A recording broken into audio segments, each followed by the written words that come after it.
մեր խնդիրը կայանում է նրանում, որ մենք մի քիչ ազնիվ չենք գտնվում մեր հանրության առջև։ Չենք ասում են ինչ որ կա,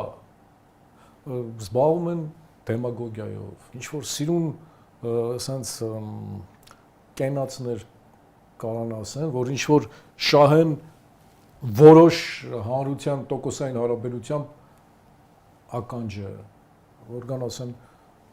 օսի շատ նման բան չկա, ամեն ինչ տրամաբանական է։ Մենք ունենք այն, ինչ ունենք։ Մենք պետք է շատ արագ կարողանանք վերլուծություն անենք, պրոֆեսիոնալ ու ազնիվ վերլուծություն, որ մենք հասկանանք այսքանից հետո մենք ուր ենք գնալու, ոչ թե ամեն օր խոսանք, քաղցր բաներ եւ այլ,